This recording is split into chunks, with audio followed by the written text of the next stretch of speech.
This is the Man in Black. Here again to introduce Columbia's program, Suspense. Our distinguished star this evening is the stage and screen favorite, Mr. Paul Lukas, whose performances in The Lady Vanishes and in the stage production The Watch on the Rhine you will recall with pleasure.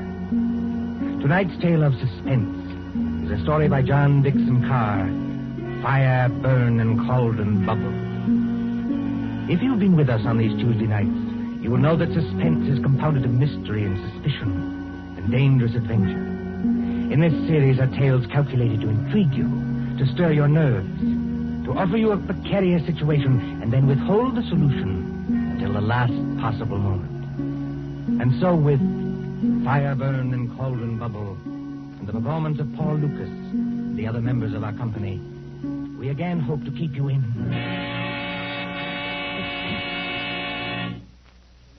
Drury Lane Theater presents the distinguished American actor Myron Willard in Shakespeare's Macbeth, with magic effects especially designed by Ludwig von Arnheim.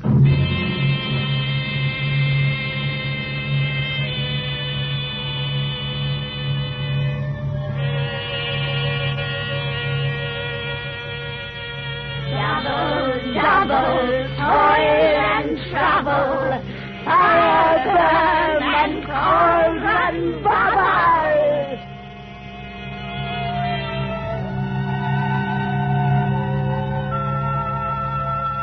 Historic Drury Lane Theater, a relic of old London. On this site, in the cramped and crooked lanes of Aldwych, there has been a playhouse since Nell Gwynn sold oranges in the pit. The present theater, though modernized, is heavy and darkened with time.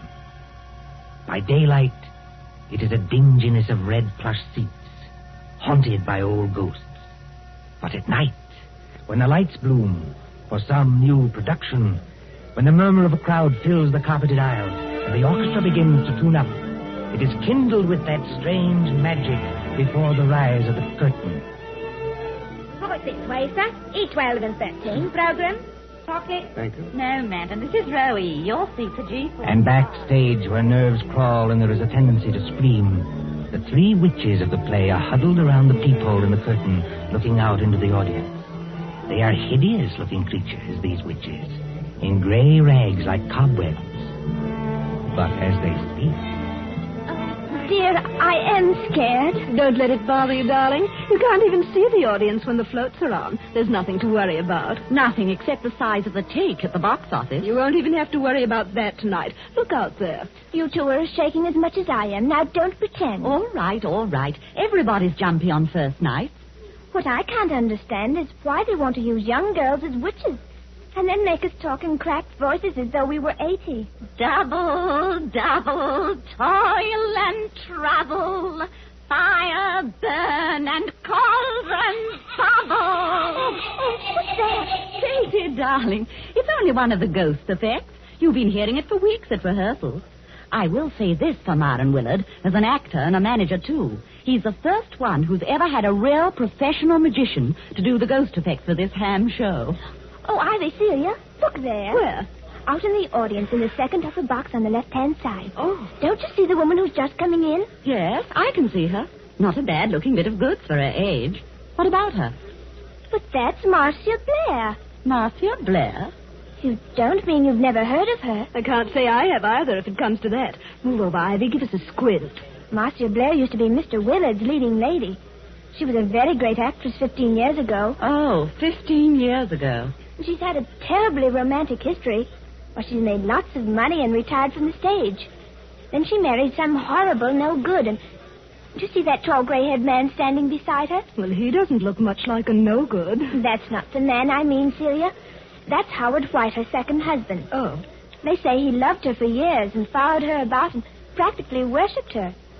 But she was married to this no-good and wouldn't get a divorce. Then the no-good died, I suppose. So Marcia Blair and her faithful Howard got married. Yes. I remember reading in the paper that they've been married 1 year tonight. I expect they're very happy. Well, I'd be happy, too, if I had a mink coat and a string of pearls like that. Well, you've got to admit she's beautiful. All right, Katie, if you say so. I used to go and see her act when I was a little girl. She was kind of an idol.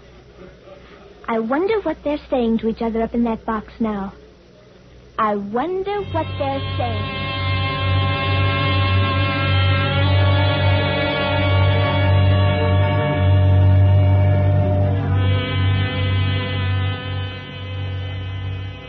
Marcia, dear, I wish you wouldn't be so uneasy.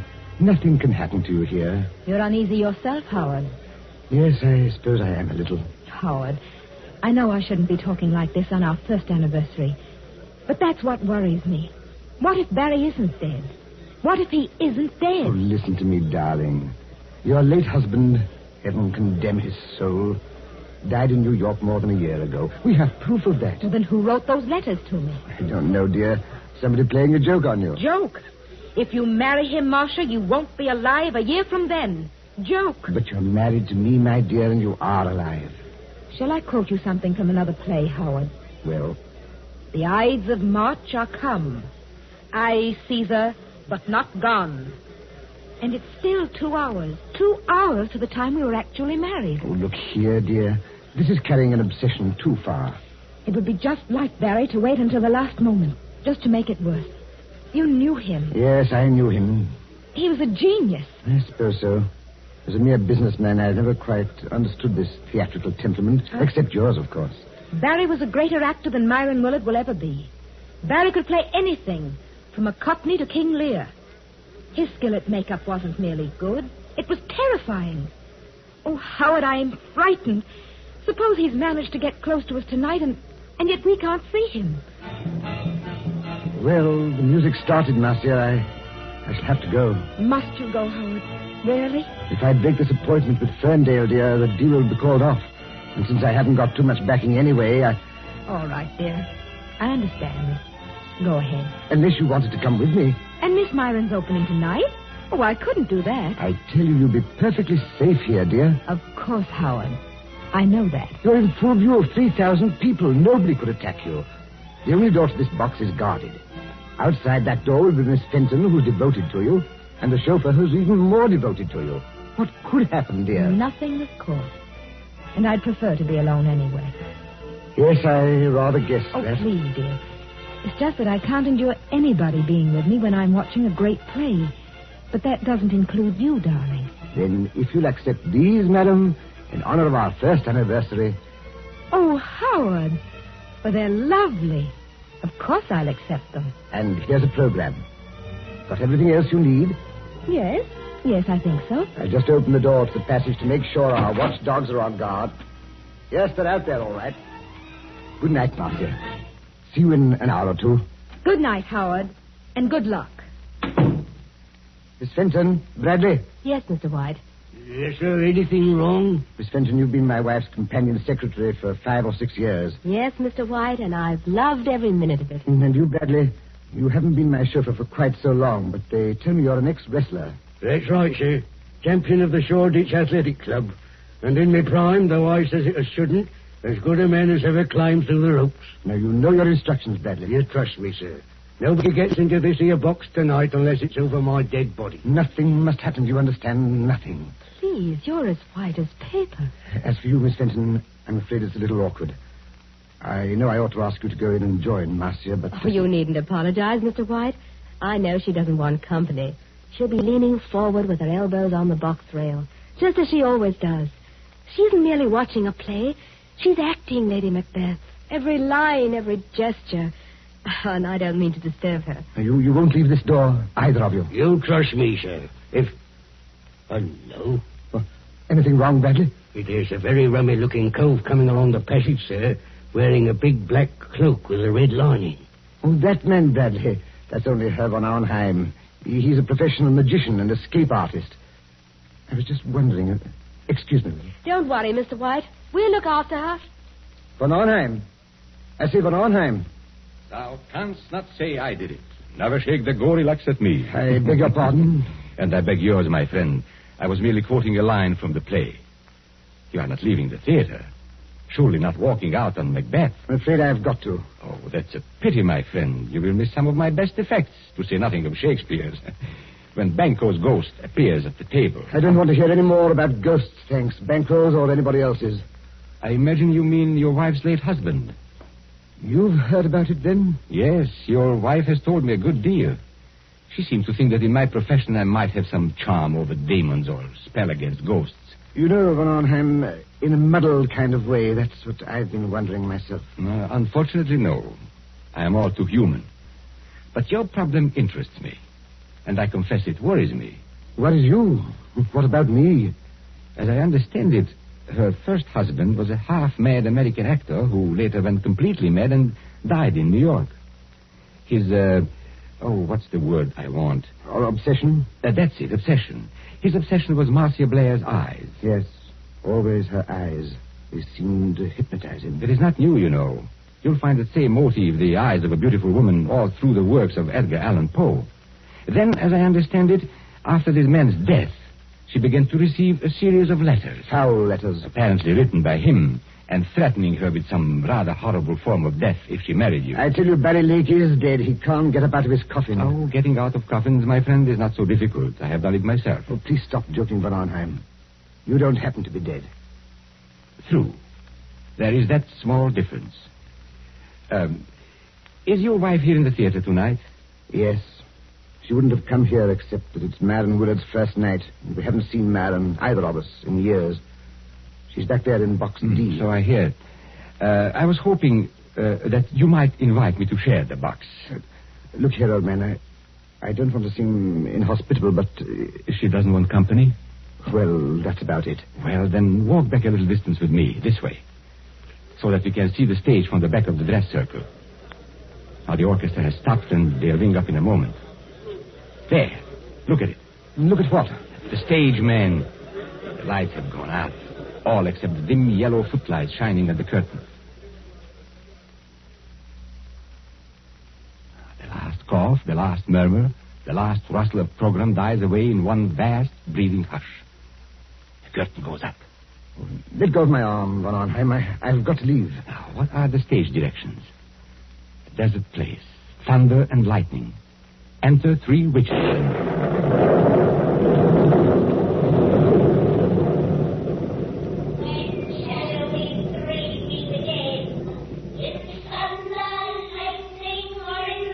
When, indeed, I wonder.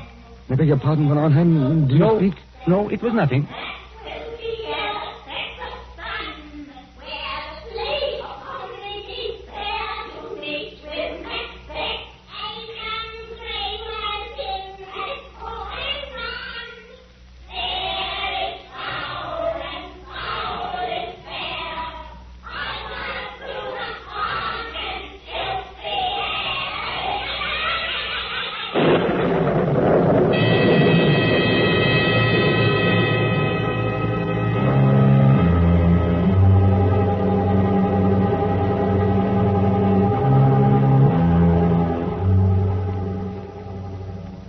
London newspapers for that year 1936, you may read how Myron Willard triumphed at Drury Lane as Macbeth.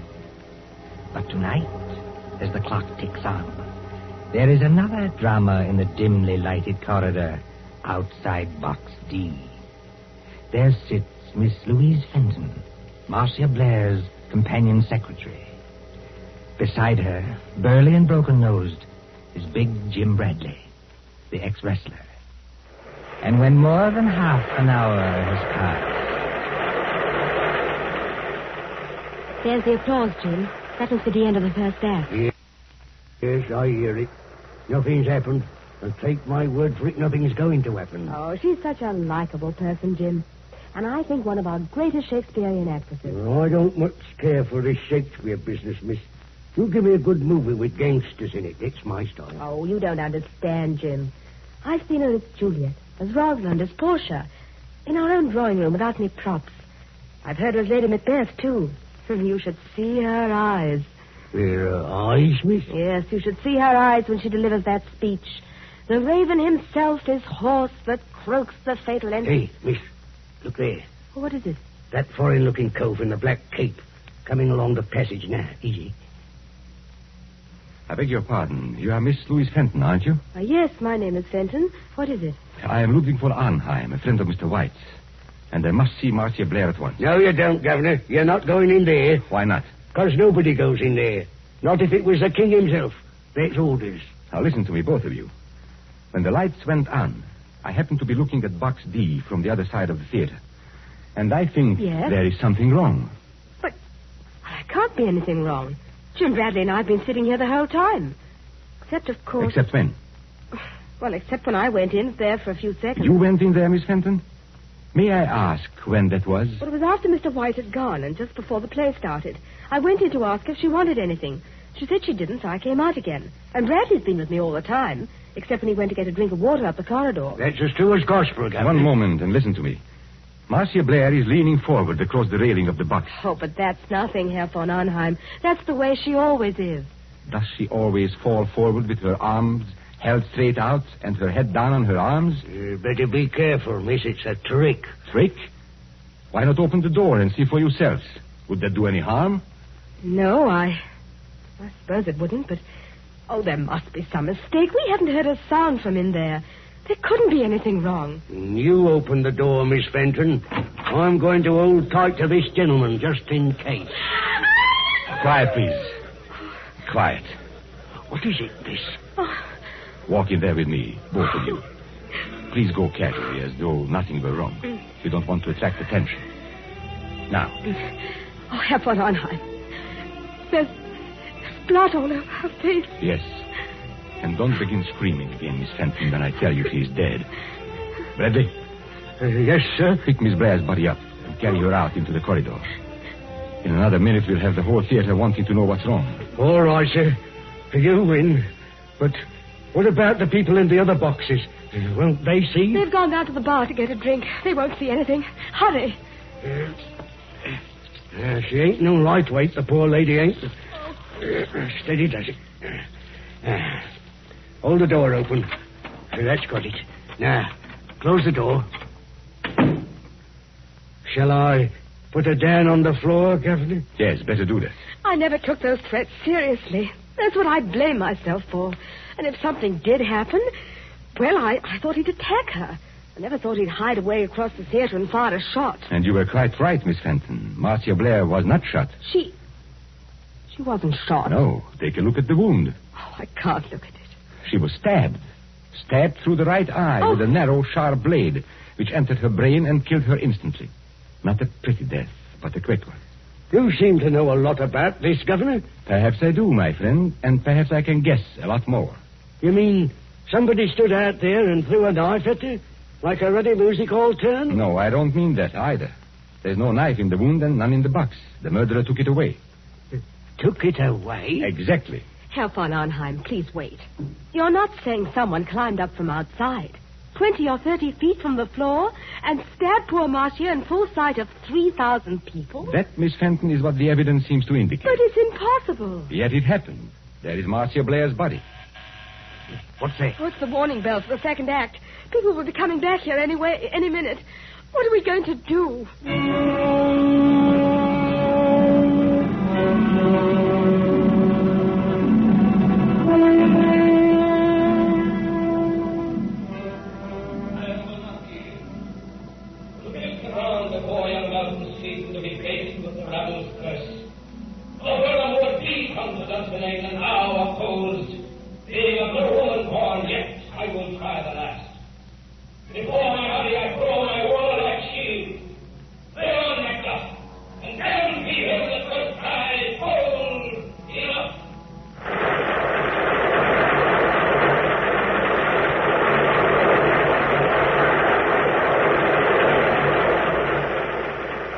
Applause, acclaim, triumph. Myron Willard is Macbeth. Helen Gale is Lady Macbeth. Magical effects by Ludwig von Arnheim. Very few persons knew that there is a dead woman in the theater. But at the end of the play, it is a different story.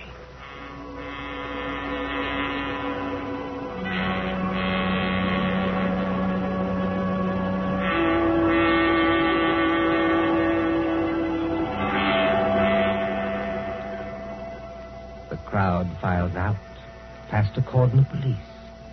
The lights are extinguished. The great theater is dark, mumbling with echoes. See the stage now. Only the battens or overhead lights pour down a pale blaze on two men who stand grotesquely against the background of Dunsinane Castle. One of these men is Howard White, very near collapse. The other is Myron Willard himself, still wearing his makeup, still wearing helmet and chain mail. And when Willard speaks...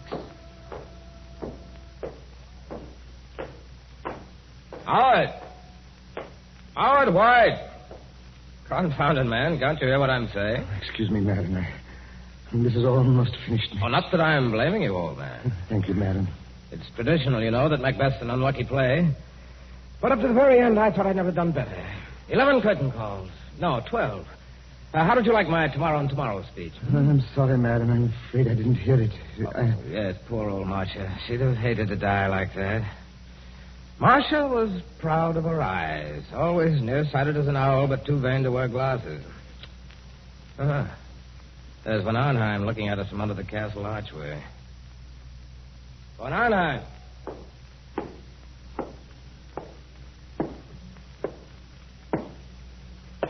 Did you call me, my friend? You're rather difficult to recognize under all that Macbeth makeup. Yes, I was just thinking the same thing. Never mind that. Where are the police now? At the moment, Mr. Willard, the police are in your dressing room. They are using it for questioning. No reception tonight, of course. No, but I thought you might be interested in 2 items of information that police have just discovered. Go on. We had a fairly full house tonight, I believe. Fairly full. Every seat was reserved. Reserved, yes, but not occupied. I don't follow you. 1 box on the ground floor, box E to be exact, was empty. Reserved and paid for, but empty. And box E, oddly enough, was just underneath the one occupied by Marcia Blair. Well, all the same, I still don't see quite what you're... Now, our next item of information comes from an usher. An outside aisle seat in the stores, very close to that empty box, was occupied by a very curious stranger who arrived late in the dark and slipped out again by a nearby exit a few minutes afterwards. Just 1 moment, Von Arnheim. Are you saying this stranger climbed up and attacked Marcia in full view of the audience? No, my friend. The murderer did not approach from that direction. Then he must have reached Marcia through the door, guarded by Bradley and Miss Fenton? No, not from that direction either. Confound it, man. It must have been one way or the other. Not necessarily. Tell me, Howard, don't you think I've got enough troubles already without this nightmare on top of it? Herr von Arnheim. Herr von Arnheim. You must take it easy, Miss Fenton. You must not excite yourself. Have the police Yes. been... Look, you've got to help me. They won't believe me. They won't believe the young lady, sir, and that's a fact. I've tried to help her all I can, but there's things I can swear to and things I can't. You see, I did go into that box. Oh, just for a couple of seconds, I admit it. But no other person went in or could have got in. So they say, or at least they're hinting that I killed her. But I swear I never touched her. Who was questioning you, Miss Fenton? Inspector Grimes or Sergeant Blake? I'm not sure. The sergeant, I think. Then I shouldn't worry if I were you. Inspector Grimes knows better. He's guessed, in fact, exactly what I have guessed. You seem on rather familiar terms with the police, my friend. I am Mr. Willard. I am. Anyone who practices escapes from handcuffs, sacks, chests... And stage boxes, perhaps. Stage boxes, if you insist. Excuse me. Isn't it Inspector Grimes in the wings now? Yes, and he's nodding his head. Then I can tell you, I think, what you want to know. Well, if you do happen to know anything, it's your duty to speak up. Poor Marcia seems to have had some ridiculous idea that her former husband, Barry Lake, was still alive. Her fears weren't justified, of course, and she wasn't killed by any dead husband. I beg your pardon. Her fears were justified, though not quite in the way she believed. And she was killed by her husband. Then Barry Lake is still alive. No, Barry Lake is dead. Well, you don't mean Marcia was really killed by a ghost? No. I mean she was killed by her devoted second husband, Mr. Howard White. You hear what they say? That's not true. It's a slanderous statement. I'll have you in court for it. Everybody knows how devoted I was to Marcia. Your devotion, my friend, was devotion to her money. And your business affairs have been shaky for a long time. That's not true, and you can't prove it. Marcia Blair was inclined to be, shall we say, a little close-fisted with money. That's true anyway. It's a lie. Willing to marry him, but Mr. Howard White knew he'd never touch a penny unless he killed her. He wrote the letters himself. Herr von Arnheim, he can't be guilty. She was alive after he left the box. He wasn't anywhere near her when she died. Perfectly correct, Miss Fenton. He wasn't there, and yet he killed her. Exactly. But you and Bradley can supply the clue that will hang him. Me, sir? I don't know nothing. No, I don't either. I think you do if you'll put your mind to it. Do you remember what Howard White said to her just before he left the box? Yes, he said, "Good night, Marcia. See you in an hour or two." And she answered, "Good night and good luck." No, I mean just before that. Well, there wasn't anything. You see? It's a slanderous statement without any proof. It's an insult to my position on the stock exchange. Wait. I do remember something rather queer. Think, Miss Fenton, think. He said to Marcia jokingly, "If you'll accept these, madam, in honor of our first anniversary." And Marcia said, "Howard, they're lovely. Of course I'll accept them." That's right, sir. He did say it. And what do you think he was referring to, Miss Fenton? What was he asking her to accept? Well, I imagined it was flowers, a corsage or something like that. Did you see any flowers in the box or pinned to Marcia Blair's gown? No. Now, come to think of it, I didn't. Then what did he give her? Don't look at me, sir. Now, here is a woman who is very nearsighted, yet refuses to wear glasses. But she can accept a pair of... Opera glasses. It's a lie. You can't prove it. Hold on, sir. Let it go. You better stay here, Governor. Thank you, Bradley, but the place is surrounded with police. But I still don't understand. Now, what happens when you lift opera glasses to your eyes and they are not in focus? You turn the little wheel in the middle to bring them into focus. For Marcia Blair, it was deadly. You mean the glasses had... Yes, they were specially constructed glasses, Miss Fenton. They were invented by a French criminal years ago. That little wheel is a little trigger. It releases the spring of a sharp, thin blade which strikes through the eyes into the brain. Oh, don't, please. You can't prove it. Marcia Blair died instantly. The glasses torn from her eye by their own weight dropped over the box rail to the carpeted aisle below. The only witnesses who might have noticed would have been the people in the box just underneath. And that box was empty. By arrangement, yes. Even if anybody did see them fall, Howard White was prepared to remove the evidence instantly. You haven't forgotten the curious stranger. Curious stranger? I mean the man who slipped in after it was dark, took an aisle seat just under the box, and slipped out again a few minutes later. It's a pack of lies from start to finish. You can't prove a word of it. I beg your pardon, my friend. Didn't you see Inspector Grimes not to me a moment ago? Well... You are going to hang, my friend, for one of the neatest and cruelest crimes in my experience. The police have just found those opera glasses with a neat set of fingerprints in the side pocket of your motor car.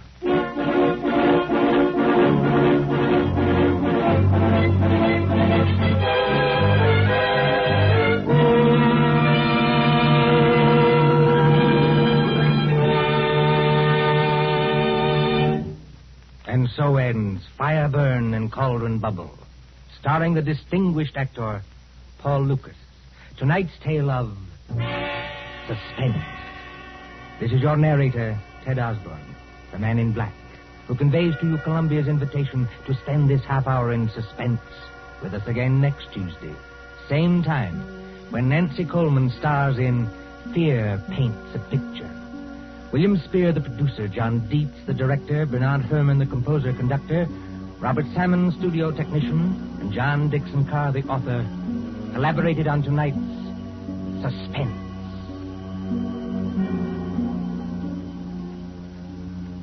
This is the Columbia Broadcasting System.